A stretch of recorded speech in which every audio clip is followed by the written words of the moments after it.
जय हिंद दोस्तों। आज स्वतंत्रता दिवस 75वां स्वतंत्रता दिवस हम और हमारा देश आज सेलिब्रेट कर रहा है। आपको हमारी तरफ से ढेर सारी शुभकामनाएं, ढेर सारी बधाइयां। और आप और हम आज मिलकर स्वतंत्रता दिवस मना रहे हैं। आज हमारे देश को आज़ाद हुए 75 साल हो गए। आज ही के दिन 15 अगस्त 1947 को हमारा देश आज़ाद हुआ था। हमारे देश में लगभग 200 सालों तक अंग्रेजों का राज रहा, ब्रिटिश का हम पे राज रहा। और हमारे तमाम संघर्ष और प्रयास और प्रयत्नों के बाद और तमाम सारे बलिदान देने के बाद फाइनली हमने 15 अगस्त 1947 को हमने आज़ादी पाई। और तब से लेकर आज तक हमारे देश को आज़ाद हुए 75 साल हो गए। और उसी के वे में उसी के लिए आज हम 75वां स्वतंत्रता दिवस मना रहे हैं। गाइस, 75 साल के दौरान हमने क्या अचीवमेंट किया है, मैंने कुछ डेटा आपके साथ शेयर करना चाहता हूँ। आप जानते होंगे दुनिया के मानते हैं अभी आज हम पावरफुल कंट्री की श्रेणी में नहीं आते हैं। मानते हैं आज दुनिया के सबसे मोस्ट पावरफुल कंट्री नहीं है। रसिया, अमेरिका और जितने भी देश उसका हम तुलना नहीं कर सकते। लेकिन 75 सालों में हमने जो अचीवमेंट किया वो काबिल तारीफ है स्टूडेंट्स। मैं आपके साथ कुछ डाटा शेयर करना चाहता हूं, आप जरूर इसे गौर कीजिएगा। विश्व का सबसे बड़ा कोई डेमोक्रेटिक कंट्री दुनिया में भारत। दुनिया का सबसे डेमोक्रेटिक कंट्री, सबसे विशाल डेमोक्रेटिक कोई है, इंडिया है। और विश्व का सबसे शक्तिशाली देश, टॉप 10 अगर पावरफुल कंट्री की बात करें, भारत को इसमें 9th पोजीशन आता है। ठीक है। दुनिया का सबसे तेज आर्थिक विकास करने वाला कोई देश है तो भारत को उसमें 5th नंबर आता है। यानी दुनिया के पांचों भारत ऐसा देश है जो सबसे तेजी से आर्थिक विकास कर रहा है। और दुनिया में सबसे ज्यादा कोई हथियार आयात करता है तो भारत उसमें पहले स्थान पे आता है। और दुनिया की सबसे बड़ी, अगर हम आर्मी की बात करें तो भारत दूसरे पोजीशन पर आता है। दुनिया की सबसे बड़ी नेवी की बात करें तो भारत उसमें दूसरे पोजीशन पर आता है। दुनिया की सबसे बड़ी एयरफोर्स की बात करें तो भारत उसमें 4th पोजीशन पर आता है। अगर ऐसे में तमाम डेटा आपके साथ शेयर करूं तो काफी वक्त लग जाएगा। इससे आप कल्पना कर सकते हैं, इमेजिन कर सकते हैं गाइस, भारत 75 साल में कितना अचीवमेंट कर चुका है। मानते हैं भारत में भी तमाम सारी दिक्कतें हैं जिससे हमारा देश अभी उसको ओवरकम नहीं पाया। लेकिन यदि उन तमाम चीजों पर यदि हम ओवरकम पा जाएं तो आज हम आने वाले टाइम हमें विकसित देश की श्रेणी में आ जाएंगे। और हम भी टॉप 3 और टॉप 5 पावरफुल कंट्री की श्रेणी में आ सकते हैं। और टॉप 2 और टॉप 3 मोस्ट इकोनॉमिकल पावर हमारा इंडिया हो जाएगा।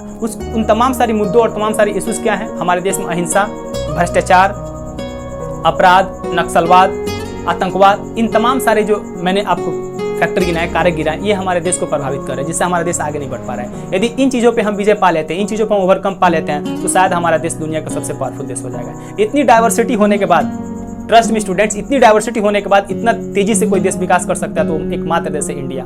यदि किसी और देश के पास इतनी डाइवर्सिटी होती और इतना विशाल भूभाग होता और इतनी विशाल जनसंख्या होती तो शायद वो भी इतना तेज से ग्रोथ नहीं कर पाता। और सबसे बड़ी बात है, 75 साल हो गए लेकिन आज तक हमारे देश में पॉलिटिकल रूप से वो अस्थिरता, वो इनस्टेबिलिटी नहीं आई है जो पाकिस्तान, म्यांमार, चाइना में देखने को मिलती है। हमारा देश आज भी डेमोक्रेटिक कंट्री है, आज भी हम रिपब्लिक है, आज भी हम गणतंत्र है। आज तक हमारे देश में न सेना का शासन हुआ है, ना ही राजतंत्रात्मक व्यवस्था लागू हुई है जब से हम 1947 से आजाद हुए हैं। ये सबसे बड़ी बात है। इसलिए दुनिया का सबसे विशाल लोकतंत्रात्मक देश, डेमोक्रेटिक कंट्री इंडिया हो जाता है गाइस।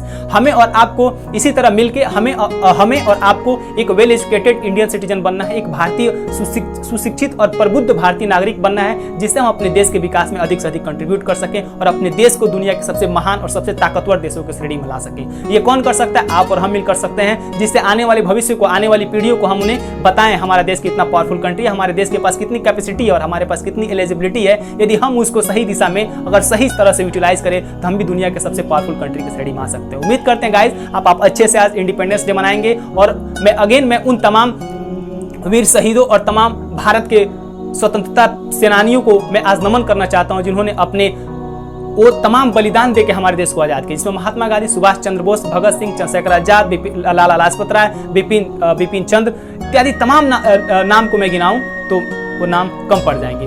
उन तमाम वीर शहीदों को मैं सत नमन करता हूं जिन्होंने हमारे देश को आज़ादी दिलाई। और इतने विशाल और इतने भव्य और इतने अच्छे देश में आज हम रह रहे हैं, इतने शांति से, वो सब उन्हीं लोगों की वजह से हुआ था। लेकिन हाँ, उनका जो कल्पना था हमारा देश कैसा होगा, वो देश जैसा वो सोचते थे आज वैसा देश नहीं है। क्यों? क्योंकि हमारे देश में आज भी तमाम कुछ चीजें हैं जो सही नहीं है। जैसे मैं बताया, जातिवाद की भावना आज भी कुछ लोग फैला रहे हैं जो हमारे देश को आगे नहीं बढ़ने दे रहा है, उससे हमें ओवरकम पाना है। आज भी आतंकवाद, नक्सलवाद जैसे आंतरिक और बाह्य मामले हैं जो हमारे देश को प्रभावित कर रहे हैं, उससे हमें ओवरकम पाना होगा। आज भी हिंसा जो हमारे देश में फैल रही है उसको हमें रोकना होगा। आज भी हमारे देश में भ्रष्टाचार, अशिक्षा और ये तमाम सारी चीजें हैं और रूढ़िवादी धारणाएं जो धार्मिक रूप से हमको हमारे देश को आगे बढ़ने से रोकते हैं, उन्हें हमें ओवरकम पाके हम अपने देश को विकसित और एक ताकतवर देश की श्रेणी में तब्दील कर सकते हैं। उम्मीद करते हैं दोस्तों आज आप अच्छे से स्वतंत्रता दिवस मनाएंगे। और आज उन तमाम वीर शहीदों और स्वतंत्रता सेनानियों का आप सत नमन करेंगे। अगेन मैं सत नमन करता हूं क्योंकि उनके बल पे आज मैं आपके सामने बोल रहा हूं। और आपको जानते हैं आर्टिकल 19 के तहत